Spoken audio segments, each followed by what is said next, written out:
I remember looking at the loot train attack. I said, this is bigger than Bob. And David and Dan said, how can it be bigger than Bob? I said, it's bigger than Bob. It's definitely got a bit of that Western feel, but then you throw dragons in on top of that, and it makes an incredibly complicated one to shoot. It's like a time travel movie where, like, what if somebody had an F-16 that they brought to a medieval battle? There you have Daenerys Targaryen unleashed for the first time in Westeros, and she is going to show them what she can do.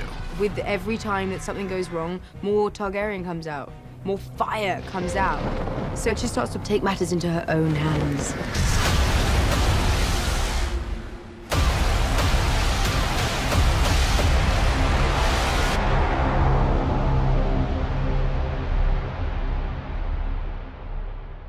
When you have a big battle sequence, especially one where you have multiple points of view, you have to figure out how you balance those and what is this sort of chief point of view that you want to lean on. And I chose to focus on Jaime, that it was about being on the other side of a dragon attack, trying to hold together his troops in the middle of watching the world change forever.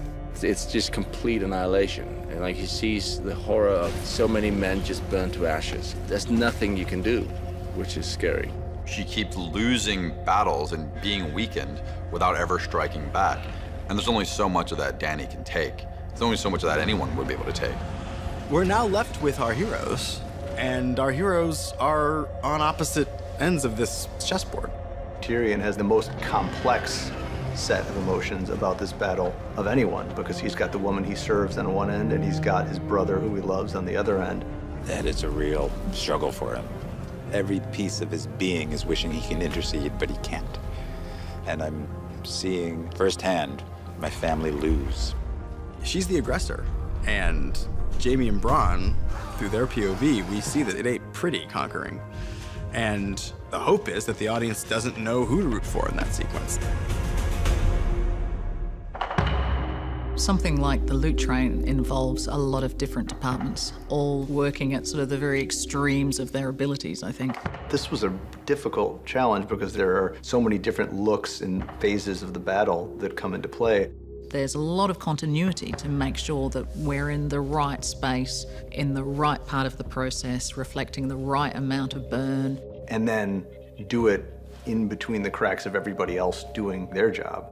Because the entire sequence is a wagon train and involves 27 wagons and their various bits of dressing. We have to reshuffle the entire set constantly, which means dressing 180 degrees or 360 depending on the camera movement.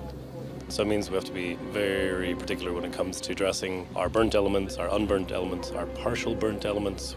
There's so many stages to consider, but it's definitely a hell of a lot more fun when it gets into the bloody battle. We have a dye that we're using, which is an eco-friendly dye, which dyes things black to make it look very charred and burnt. And we're using several forms of ash as well to dress in and make it all look authentic, along with charcoal and stuff like that. Maybe when you're watching it, it doesn't necessarily stand out, and that means we've done our job because people just accept this is the world and that's the environment. We are the front line of defense, and detail is our job, so we're very happy about it. When I get to a sequence like the one we're doing right now, I take a deep breath and go, oh boy, that is going to be a lot of work.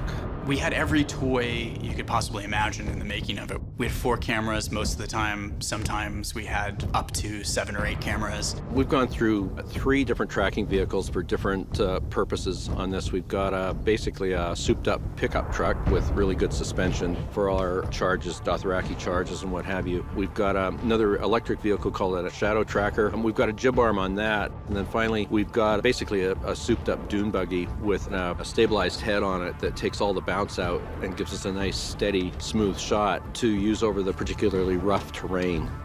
We needed to sell speed, and we needed to shoot elaborate dragon points of view. To do those kinds of shots, we're relying on 2 different camera platforms. One is what's called spider cam. This is basically a camera rigged to a cable run between two construction cranes, and they can move the camera very quickly from one end to the other, and the camera can go about 70 miles per hour. We also used a company called Flycam, which is like a souped-up drone. It's like a small helicopter. They were also able to go very fast and have a much more solid image to be able to work with than you would get from a traditional drone. So we can fly over things safely and also have interactive effect on the ground and capture all those elements that will have a dragon either in front of the lens or above the lens.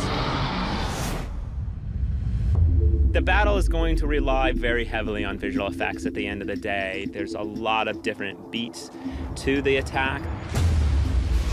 Sort of like cowboys and Indians and fire-breathing dragons all rolled up into one. There's Drogon breathing lots of fire, setting lots of things and people on fire. To give an idea, in season 6, which was our biggest season up to that point, we had 11 shots that featured Amelia riding the dragon. In the loot train, we have over 80. It's very new ground that we're trying to figure out. This dragon who's, 100 feet up in the air, who breathes fire of a column of 30 feet wide, that you're like, okay, how the hell are you gonna do that? You've got Amelia on the back of a motion base that's animated to fly in concert with the animation on the dragon. So that the thing she's moving on is moving around as if she was really riding on Drogon, but in a stage in Belfast in front of green screen. So being on this theme park ride, which is kind of what it is, and you're strapped in, then looking like you are controlling it, when there's so much going on, you just got to harness every single bit of imagination you have and just use it. I mean, can you even imagine being on the back of a reptile that's breathing fire at your command? That's huge.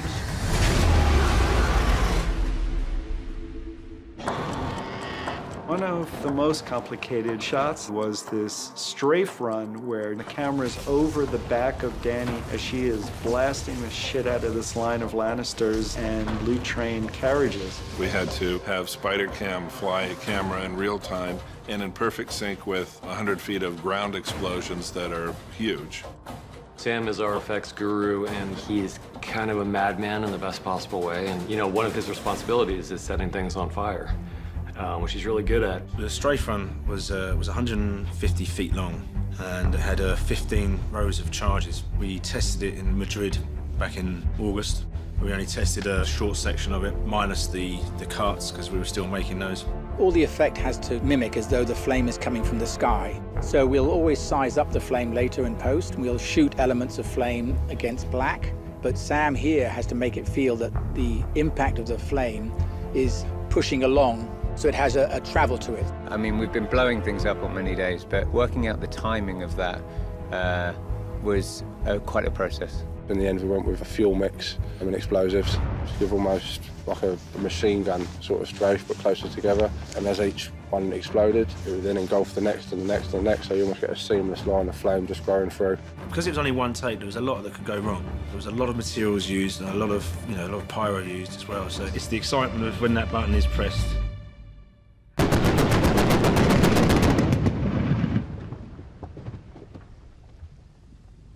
It's the euphoria you feel afterwards. Knowing the hard work that's involved, it all comes to that point. That's the prize, that's the excitement, that's the reason.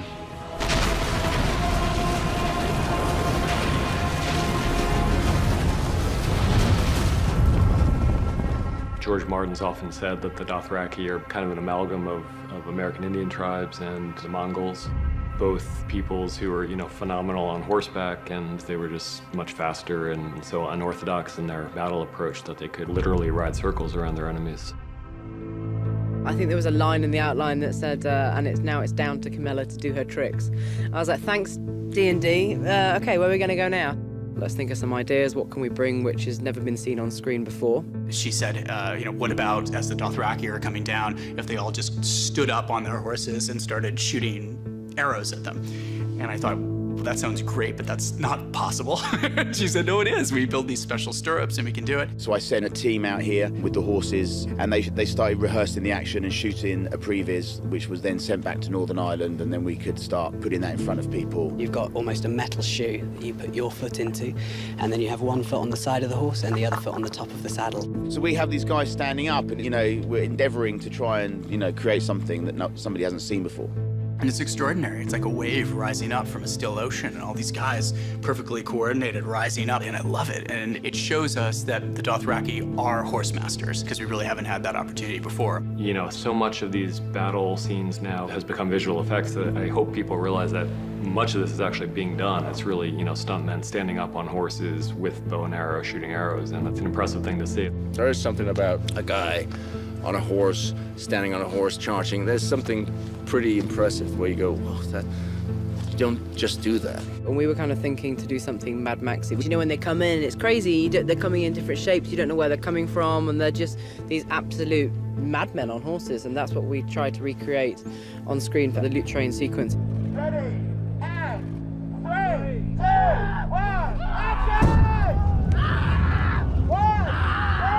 This battle was the most fire-intensive one we've had. We burned more stuntmen than has ever been burned in a single shot and in a single sequence. The dragons have grown. They're the size of a 747 now. So you'd think then that the amount of people they burn in one go would increase. We have potentially the most burns, full burns ever done on TV history, which is burning 20 men in one shot, which we have coming up. And there was a few raised out eyebrows when I suggested 20.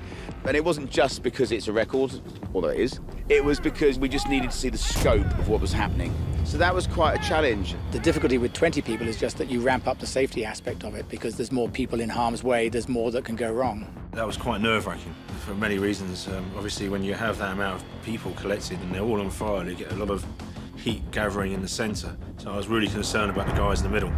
And I wanted to make sure that we get the guys on the outsides as far away from the guys on the inside as quickly as possible. We're using Tamar poppers. There's basically like a camping cylinder, and we put it inside a metal cage so that the shrapnel won't hurt anybody. And we basically put a pyro charge on that, which explodes the gas popper, creates a 15-foot fireball. And we put one of those with each performer. It just means that when you light them, they really light. During this whole process where you're on fire, you do have to hold your breath, and that's the key point, is to keep your heart rate down so you can hold your breath throughout the whole scene. Riley's big on making it as calm as possible, If someone's on fire, it's quite a high adrenaline thing going on, and saving your breath is very important, so you've got to be calm. We are a show that doesn't sit on our laurels, so we do try and top ourselves each year, although we seem to make it more and more difficult for ourselves as we go on. There's just a fear factor, of course, that we see a man on fire, never mind 20 guys in one go. It's scary.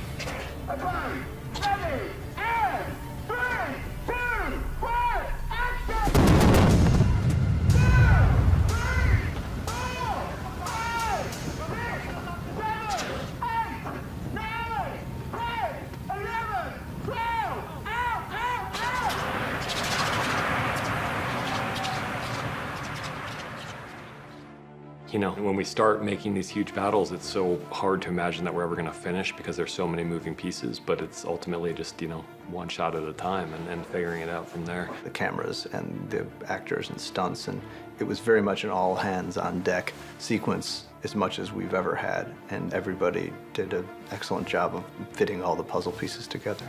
This is big cinema, and to get to work in all those genres all rolled into one fantastic world, that's the part I like. You never know what they're going to throw at you. Last year we completed Battle of the Bastards, and it was like, oh yeah, how about this year? So it's good. They always up the ante, and I love that. It naturally gets bigger, this show. It just does. It's not me doing it. They write it. It's a unique challenge in that you'll never really be able to do that kind of thing again. And, the next time I get to work on some other show, it'll be so boring. Where's the cable cam? Where's the, 5 cameras and the 20 burning guys?